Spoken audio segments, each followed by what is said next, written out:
tu veux toi-même optimiser tes performances grâce à ton alimentation ou que tu souhaites le faire pour les personnes que tu as en coaching, je t'invite à cliquer sur le premier lien dans la description du podcast pour avoir l'outil BDO que je propose, qui est un ensemble d'outils optimisés pour pouvoir à la fois créer des plans alimentaires, également tout savoir sur les nutriments, sur les compléments, toute la théorie qu'il faut avec les outils pratiques. Bref, il y a tout. Je t'invite à cliquer sur le premier lien dans la description du podcast pour en savoir plus. Et maintenant, on démarre tout de suite l'épisode.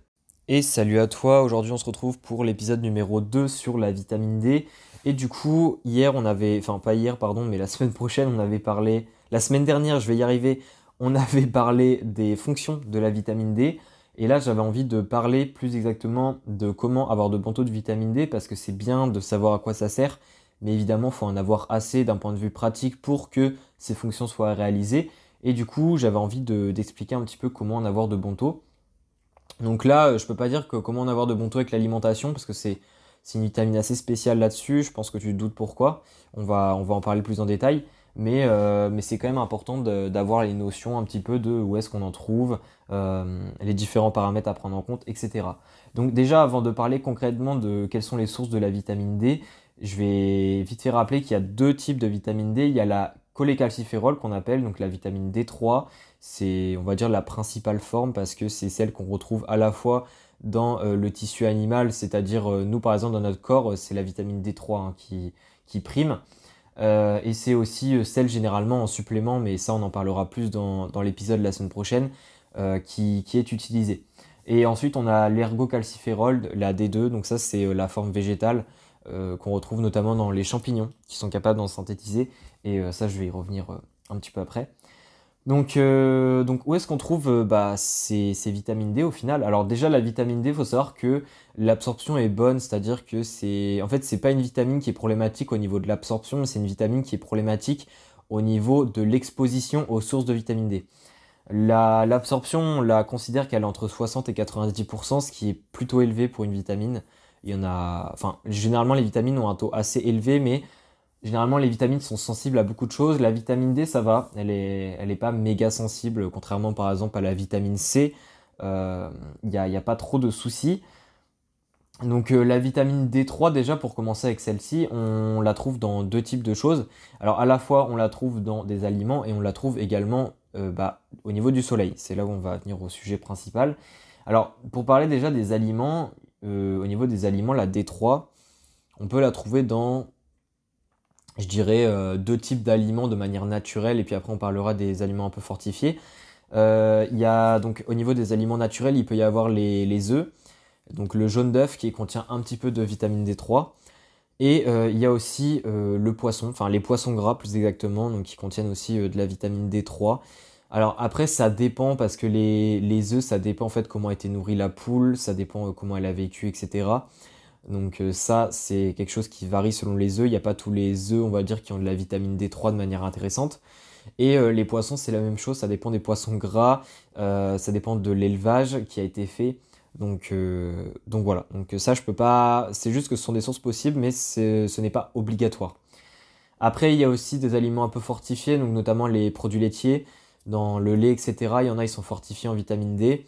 Euh, ça dépend du lait. De toute façon, c'est toujours marqué, hein. Et puis les yaourts, etc., ça peut être aussi marqué dessus, si c'est le cas. Donc ça, ce sont des aliments fortifiés. C'est-à-dire que moi, ce que j'appelle des aliments fortifiés, c'est des aliments enrichis, industriels. C'est-à-dire que les industries rajoutent de la vitamine dedans. Euh, donc voilà. Donc ça, c'est les sources de D3 au niveau de l'alimentation. Je vais vite fait parler des sources de D2. Et puis après, on parlera plus de tout ce qui est soleil. Donc les sources de D2, c'est très simple, vu que c'est du végétal, c'est surtout les champignons, parce que malgré la photosynthèse que peuvent faire la plupart des végétaux, c'est-à-dire à partir de sources minérales, produire de la source organique, la plupart des végétaux ne produisent pas de vitamine D, ou du moins n'en produisent pas ce qui nous permet d'en avoir en les consommant. Mais par contre, les champignons, certains peuvent le faire.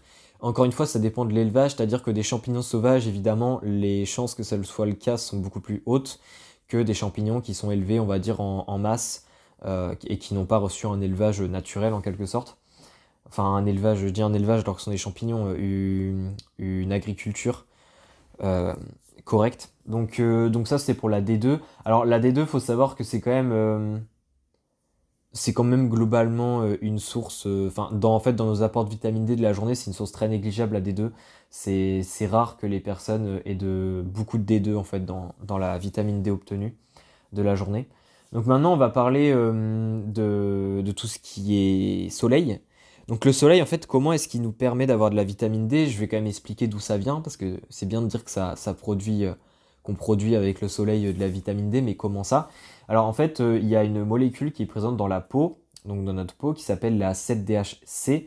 Donc c'est la 7-déhydrocholestérol. Oui, c'est ça, déhydrocholestérol.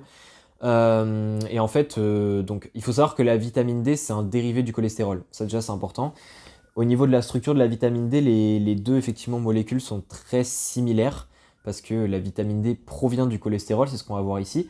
Et en fait, cette forme de cholestérol qu'il y a dans la peau, lorsque cette molécule est exposée à des UV d'une certaine radiation, euh, donc ici on parle de 295 à 330 nanomètres environ.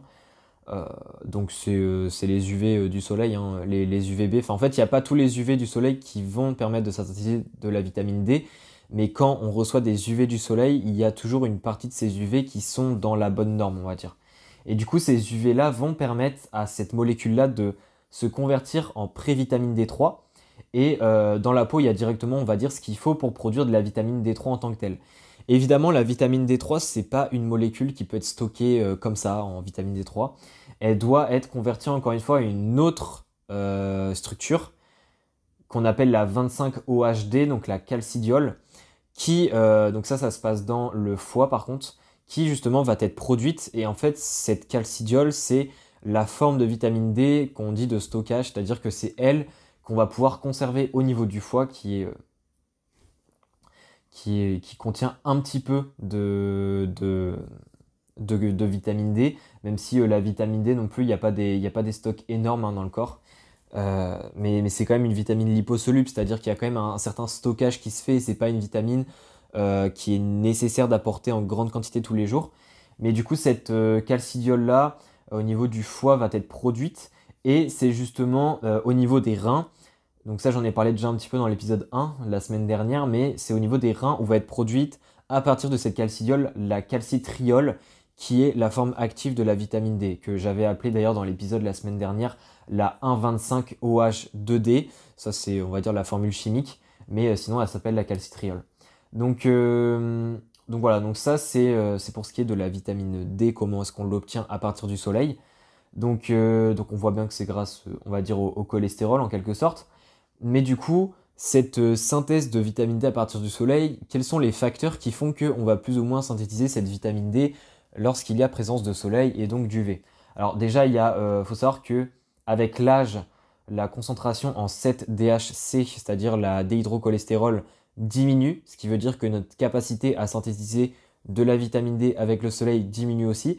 Donc ça, c'est important à prendre en compte parce qu'avec l'âge, ça veut dire que on va dire notre dépendance à possiblement des suppléments en vitamine D ou alors à une alimentation qui contient beaucoup d'aliments riches en vitamine D augmente. Ça, c'est un premier point.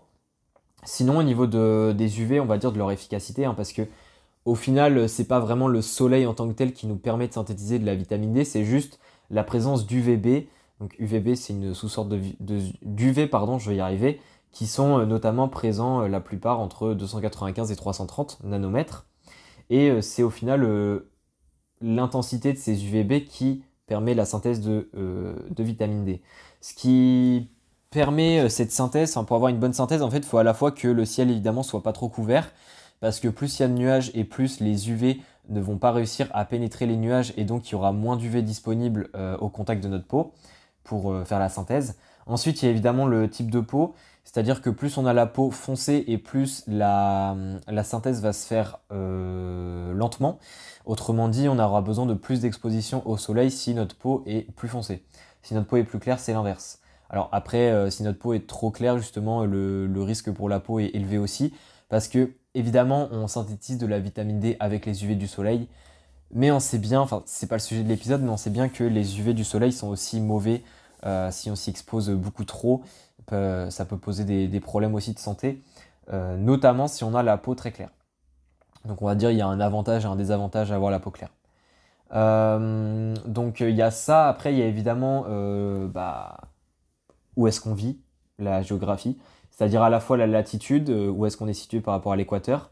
Il y a également tout ce qui est le moment de la journée, hein. Est-ce que c'est plutôt le midi, le soir, etc. Parce que les UV sont plus présents le midi et en début d'après-midi.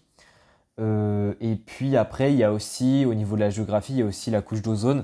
C'est-à-dire que si la couche d'ozone n'est pas trop présente, il y aura beaucoup plus d'UV, ce qui peut d'ailleurs poser beaucoup plus de problèmes, hein. Par exemple, en Australie, la couche d'ozone est moins épaisse et du coup, les UV posent beaucoup plus de problèmes. C'est pour ça que les cancers de la peau, il y en a beaucoup plus là-bas que notamment en Europe.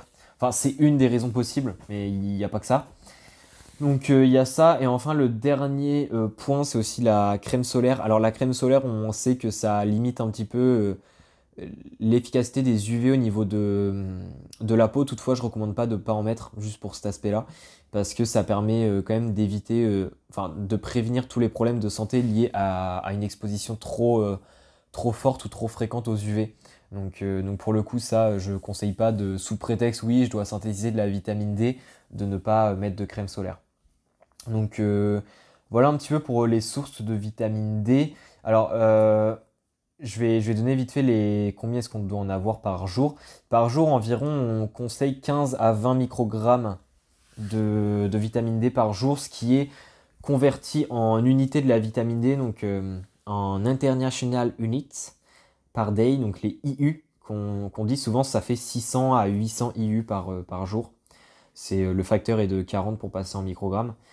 Mais du coup, ça, c'est pour la vitamine D au niveau des besoins. Et du coup, après, ce qu'il faut comprendre, c'est que par rapport à tous les paramètres que j'ai donnés, en prenant tous ces paramètres-là, un bon taux de vitamine D peut aussi bien se faire en s'exposant au soleil de quelques minutes à plusieurs heures, avec tous les facteurs que j'ai dit. Donc c'est pour ça que c'est extrêmement variable. Je vais pas m'amuser à donner tous les cas possibles, ça serait infini, je sais pas combien de temps durait le podcast, mais c'est très très personnalisé, c'est-à-dire que ça dépend vraiment de où tu vis, ça dépend vraiment de tes caractéristiques, de ton phénotype, donc ta couleur de peau, etc. Ça dépend du temps évidemment, et ça dépend aussi de ton âge par exemple. Enfin bref, ça dépend de beaucoup de choses. Donc il n'y a pas de réponse en mode oui, tu dois t'exposer 15 minutes, ça suffit. Ça suffit peut-être pour pas mal de gens dans certaines conditions, mais pas pour tout le monde. Donc il n'y a pas de réelle réponse.